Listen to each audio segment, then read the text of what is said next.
కథా స్రవంతి.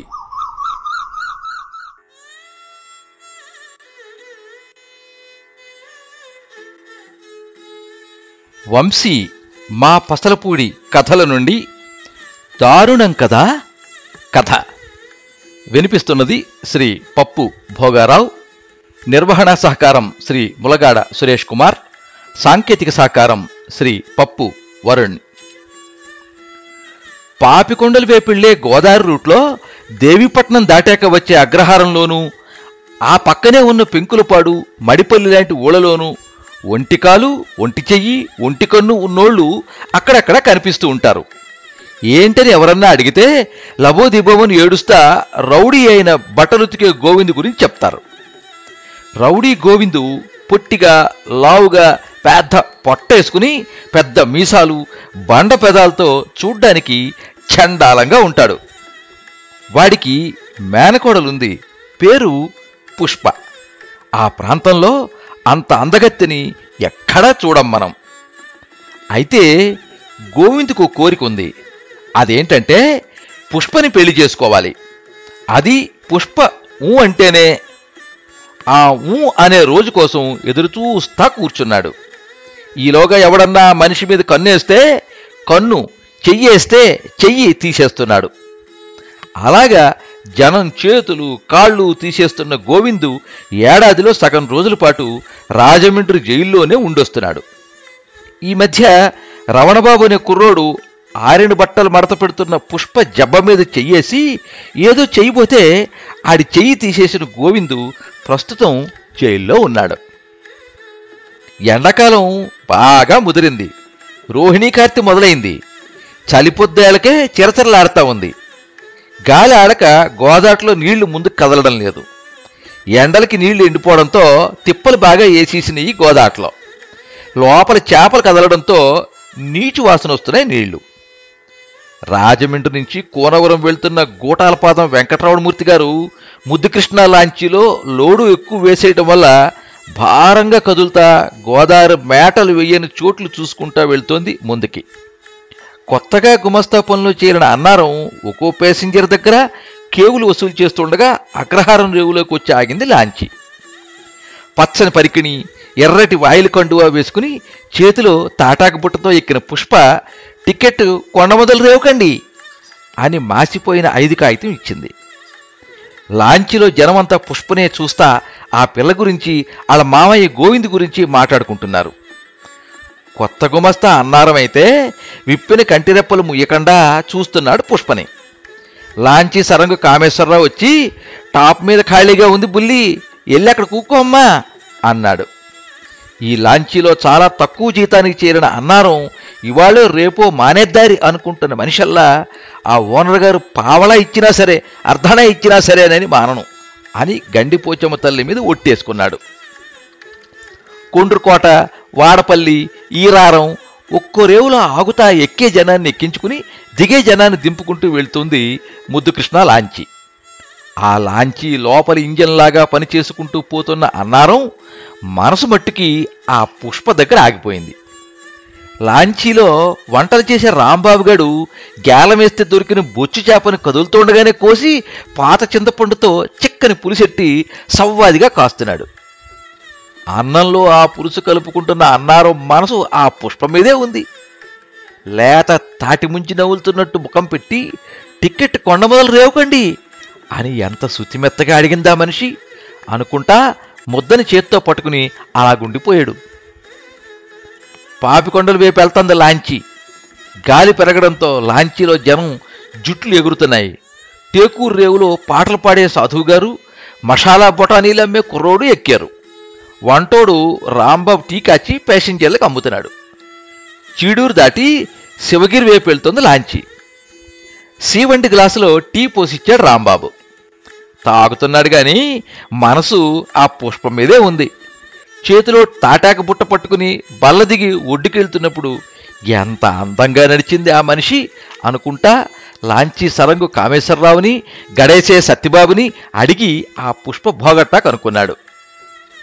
రెండో రోజు లాంచీ అగ్రహారం రేవులో ఆగినప్పుడు కాస్త ఎడంగా తక్కినోళ్లతో పాటు బట్టలు ఉతుకుతా కనిపించిన పుష్ప పొద్దుటే పూచిన పొద్దుతిరుగుడు పువ్వులాగుంది.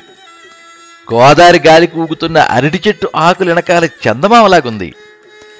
తన బట్టల మూట పట్టుకెళ్లి పుష్పకిచ్చి, రేపొచ్చే పాలికి బాగా ఉతికి గంజెట్టి ఇస్త్రీ చేయకూడదు మరి అన్నాడు. నవ్వుతా మూట అందుకుంది పుష్ప. పోను పోను అన్నారం మతి మందగిస్తుంది. ఒక్కరోజు అగ్రహారం రేవులో ఆ పుష్పను చూడకపోతే అదో రకం మనియాదతో గింజుకుపోతున్నాడు. అన్నారం వాలకం చూస్తున్న లాంచీలో పనోళ్లంతా ఆ పిల్ల మేనమామ కథలు కళ్ళకు కట్టినట్టు చెప్పారు. ఏమాత్రం వినడం లేదు అన్నారం. అంతకుముందెప్పుడు ఏ మగవాడిని చూసినా పలకని పుష్ప అన్నారాన్ని చూసి నవ్వడం, పలకరించడం లాంటి పనులు చేస్తాంది. ఓ రోజు ఆ పిల్ల కావాలంటే లాంచీని ఆపేసి ఈదుకుంటా లంకలోకెళ్ళి దోసకాయలు కోసుకొచ్చాడు. ఇంకో రోజు పుచ్చకాయలు కోసుకొచ్చాడు. అది చూసిన సరంగ కృష్ణ, ఇదేదో ముంచుకొచ్చే వ్యవహారంలాగుంది అన్నాడు తోగిమ్మి బాలయ్యతో. గోవిందగాడు వస్తే ఏం జరుగుద్దో అనుకుంటా తెగ భయపడిపోతున్నారంతా. వంటోడు రాంబాబు వండిన వేటపలావు పొట్లం పుష్ప కోసం పట్టుకెళ్తే బెండకాయ పచ్చిరయ్యలు పులుసు క్యారేజీ పట్టుకుని అన్నారం కోసం ఎదురొచ్చింది పుష్ప. రోజులు గడుస్తున్నాయి. ఎండాకాలం వెళ్ళిపోయి వర్షాలు మొదలైనవి. గోదాట్లో వరద నీరు రావడం మొదలెట్టింది. అన్నారం పుష్పల గురించి అగ్రహారంలోనే కాకుండా ఆ చుట్టుపక్కలున్న మామిడిగొందు, తూటిగుంట, టేకూరు దాకా పాకిపోయింది. గోవిందు దిగాక జరిగే ఘాతుకాల గురించి ముందే ఊహించేసుకుంటున్నారంతా. గోవిందు జైల్లోంచి వచ్చే రోజులు దగ్గర పడిపోతున్నాయి. ఓ రోజున లాంచీ ఓనరు మూర్తిగారు పిలిచి, ఆనకో రేపో ఆ గోవిందుగారు దిగిపోతున్నాడు. నీ స్టోరీ విన్నాక మా లాంచీ తగలెట్టేస్తాడేమో అని భయంగా ఉంది. కాబట్టోరే నీకు రావాల్సిన సెటిల్ చేసేస్తున్నాను, వెళ్ళిపో నాయనా అని తోసేశాడు అన్నారాన్ని. పుష్పతో పాటు రాజమండ్రి వచ్చేసి అక్కడి నుంచి రామచంద్రపురంలో తేలాడు. ద్రాక్షారం భీమేశ్వరుడి గుళ్ళో పుష్పను పెళ్లి చేసుకుని ఆ పని ఈ పని చేసి చివరికి బలుసు సుబ్బారావు గారిని పట్టుకుని చెల్లూరు షుగర్ ఫ్యాక్టరీలో పని సంపాదించి దగ్గరగా ఉంటుందని మకాం పసలపూడిలో పెట్టాడు. ఇలా ఫ్యాక్టరీలో డ్యూటీ అయిపోయిన వెంటనే అలాగొచ్చేసి ఇంట్లో వాలిపోతాడు అన్నారం. అప్పుడు ఆ మనిషికేసి చూసిన పుష్ప, రోజంతా ఇంట్లో ఒంటరిగా ఉండే నేను ఎక్కడ బెంగెట్టుకుంటానో అని వచ్చేస్తుంటాడు ఈ మనిషి, నేనంటే ఎంత ప్రేమ, ఎంత ఇష్టం అనుకుంటా పొయ్యి వెలిగించి టీ కాచే పనిలో పడే పుష్పకి గోవింద్ గారిని గుర్తొస్తే ఒళ్ళంతా గగురు పొడుస్తుంది. తల్లోంచి పుట్టిన చెమట్లు చెంపలు మించి కారుతున్నాయి. తనిక్కడుందని తెలిస్తే కత్తట్టుకుని వచ్చేయడానికి ఏమాత్రం వెనకాడ్డ మనిషి. సెలవు రోజున అసలు తనని ఇంట్లోంచి బయటికి రానీయకపోవడం చూసి, మాకు జరగాలే గాని అసలు ఎండపొడే నాకు తగలనీయడు ఈ మనిషి అనేసి నవ్వేసుకుంటది. అసలు పుష్పని ఒంటరిగా ఎక్కడికి వెళ్ళనివ్వడు. మనిషి ఇంట్లోంచి కదిలితే కూడా తను ఉండాల్సిందే. నడుస్తున్నప్పుడు తన నీడలో అతని నీడ కలిపి అలాగ నడుస్తూ ఉంటే అతన్నే చూస్తా, ఇంత గొప్పోడు నా పెనిమిటిగా దొరకడం ఎంత అదృష్టం. భగవంతుడా, నన్ను నా భర్తని చల్లగా చూడు స్వామి. ఎప్పుడన్నా మా మాయ్య గోవింద్ గాని కత్తితో దిగిపోతే భారమంతా నీదే తండ్రి, నువ్వే అడ్డెట్టుకోవాలి ప్రభువా. గోదావరి మధ్యలో ఉండే ఎందరినో నీ గండి దాటించి పంపించే గండి పోషమ్మ తల్లి, మా మాయ్యని మట్టికి నీ గండి దాటి మా పక్కకి రానియకుండా కాపాడు తల్లి అనేసి దండం పెట్టుకుని తన శతమానాన్ని కళ్ళకద్దుకుంటే తప్ప తన భర్త ఇలా ప్రవర్తించడానికి వెనక కారణం తన్నో కన్నేసి ఉంచుతున్నాడని అనుకోదు. భర్తను అలా అర్థం చేసుకోదు ఆ అమాయక పుష్ప. నిన్నటిదాకా పెళపెళమంటూ కాసిన ఎండ ఆ వేళ లేదు. ఆకాశం నిండా మబ్బులు పట్టేసింది. చిక్కగా గెచ్చకాయ రంగులో మబ్బులు. వీధుల్లో ఎర్ర కంకర దుమ్మంతా ఎగరగొడతా గాలి చలి పెడుతుంది. మధ్యాహ్నం దాకా అలాగే భయపెట్టి ఆ తర్వాత మొదలైంది వర్షం. ఒకటే హోరు, ఒకటే గాలి. రత్తమ్మగారి కిరాణా కొట్లో శనగపిండి, పదల నూనె పట్టుకొచ్చి పగోడిలేయడం మొదలెట్టిన పుష్ప వాయ అవగానే సీవండి కంచంలో వేసి రగ్గు కప్పుకు పడుకున్న అన్నారానికి అందిస్తూ ఉంటే హాయ్ హాయిగా తింటున్నాడు.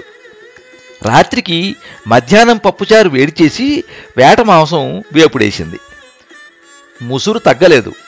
మర్నాడు అలాగే ఉంది. తుఫానట. వర్షానికి చలిగాలికి ఇంట్లోంచి ఎవ్వళ్ళు అడుగు బయట పెట్టడం లేదు. సైకిల్ బయటికి తీసిన అన్నారం సూర్యరావుపేటలో కాపురం ఉండే ఆ నందికోళ్ల భైరవస్వామి గారు ఇవాళ డ్యూటీకి రావడం లేదట. 2 షిఫ్ట్లు నేనే చెయ్యాలి, తెల్లారిపోద్ది మరి అని విసుక్కుంటా, నువ్వు అసలు బయటికి రావద్దు, అసలు వేసుకున్న తలుపు తెరవే వద్దు, వినబడుతుందా? తెరవద్దంటే తెరవద్దంతే.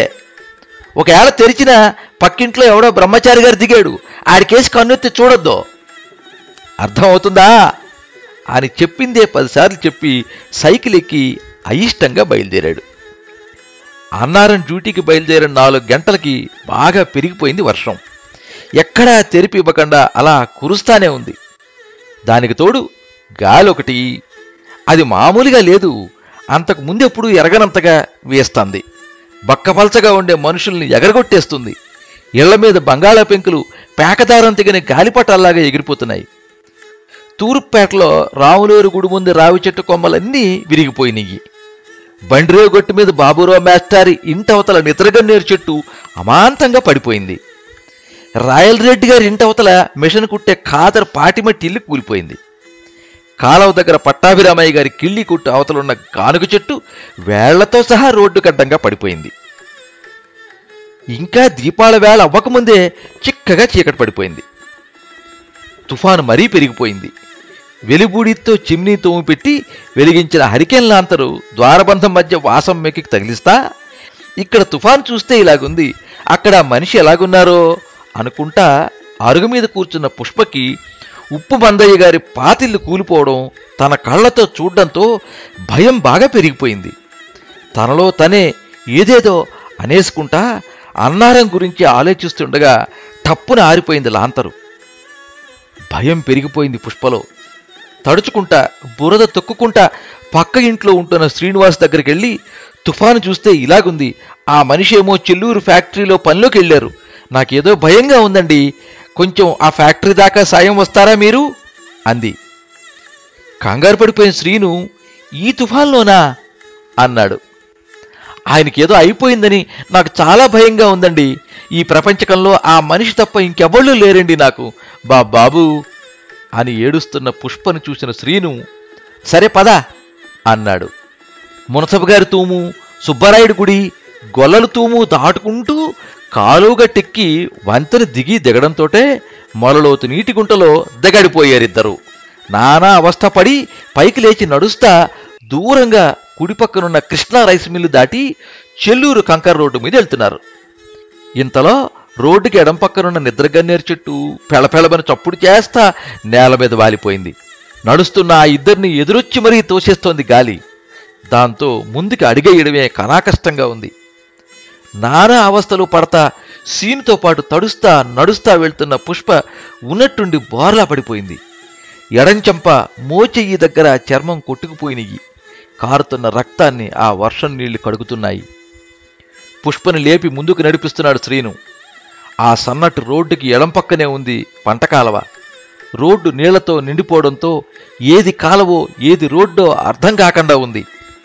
శ్రీనుతో పాటు అవస్థ పడతా నడుస్తున్న పుష్ప కాళ్ళు దభీల్మని దగడిపోయినయి. పులికేక పెడతా కొట్టుకెళ్ళిపోతుంది. ఆదరాబాదరాగా వెళ్లిన సీను నానా కష్టాలు పడతా ఆ మనిషిని కాలువలోంచి లాగుతున్నాడో లేదో పక్కనే ఉన్న తాడి చెట్టు ధనేల్మని పడింది. ఉగురుస్తా పుష్పను చూసిన ఆ కుర్రోడు, కొంచెం ఉంటే మనిద్దరం అయిపోయేవాళ్లమే, ఈ తుఫాన్లోనా అంటే వినలేదు అన్నాడు. అక్కడ నా దేవుడు, నా పెనిమిటి, నా పేణంలో పేణం ఎలాగున్నాడో ఏంటో, ఆ మనిషి కోసమే నా పూజలు, నా ప్రార్థనలు. బాబాబు, పసలపూడి రాజేశ్వర స్వామి పంపాడు మిమ్మల్ని అనుకుంటున్నాను బాబాబు నాయనా అంది. ఆమెను అర్థం చేసుకున్న అతను మారు మాట్లాడకుండా రెక్క పట్టుకు నడిపించడం మొదలెట్టాడు. ముంచుకొస్తున్న ఆ తుఫాను ఎదురీదత నానా అవస్థ పడతా చింతావారి చావిడి, ముత్యాల రామన్న చౌదరి గారి చావిడి దాటుకుంటా మొత్తానికి చెల్లూరు షుగర్ ఫ్యాక్టరీ లోపలికి వచ్చారు. బయట తుఫాను హోరుతో గందరగోళంగా ఉన్న అక్కడక్కడ షెడ్ల మీద డోరియా రేకులు ఎగిరిపోతున్న ఫ్యాక్టరీ లోపల వెచ్చగా ఉంది. బయటి గడగడ చప్పుళ్లు చేస్తా హాయిగా పనిచేస్తున్నాయి మిషన్లు. వాటి చుట్టూ బోల్డ్ మంది పనుళ్ళు. బాయిలర్ దగ్గర చలికాచుకుంటూ కూర్చున్నాడు అన్నారం. అంతట్లో ప్రాణం పోయే దశలో పడతా లేస్తా లోపలికొచ్చిన పుష్ప భర్త అన్నారం హాయిగా క్షేమంగా ఉండటం చూసి మంగళసూత్రాలు కళ్ళకద్దుకుంది. తల తిప్పి భార్యను చూసిన అన్నారం పరుగు పరుగున దగ్గరకొచ్చి ముద్దయిపోయిన ఆ మనిషిని దగ్గరికి తీసుకుని లబో దిబోమని ఏడుస్తా ఆమెను తన గుండెలుగా అద్దుకుని తన గుండెకాయ పగిలేలాగా ఏడుస్తా, ఈ తుఫాన్లో ఎలాగొచ్చావు పుష్ప? నేనిక్కడ బానే ఉన్నాను కదా, కుక్క చావు చస్తా, అసలు ఎందుకు వచ్చావు? అయ్యయ్యో, ఈ చేతులు చెంప ఏంటిలా కొట్టుకుపోయినాయి, ఈ చీర ఏంటిలా పీదికలైపోయింది, అరే ఎడంజబ్బ మీద ఏంటి రక్తం, పుష్ప ఏంటిది అనేసి గొల్లు గొల్లుని ఏడవాల్సిన మనిషి దూరంగా నిలబడి పుష్ప పక్కనే తడిసి ముద్దయిపోయిన శ్రీనుని చూస్తా, ఈడు మా పక్కింటి బ్రహ్మచారి కదా, ఈడితో కలిసి వచ్చింది ఏంటి పుష్ప, ఈడితో ఎన్నాళ్ళ నుంచి పరిచయం అనుకుంటూ చూస్తున్నాడు అన్నారం. మీరింతవరకు వంశీ మా పసలపూడి కథల నుండి దారుణం కదా కథ విన్నారు. వినిపించిన వారు శ్రీ పప్పు భోగారావు. సర్వే జనాః సుఖినో భవంతు.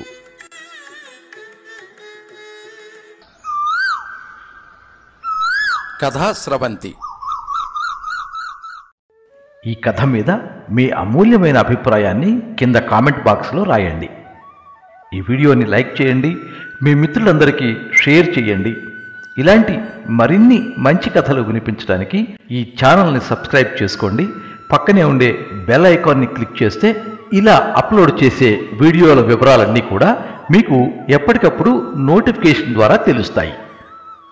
ఎప్పుడు మీ అభిమానాన్ని కోరుకునే పప్పు భోగారావు. సర్వే జనాః సుఖినో భవంతు. కథా స్రవంతి.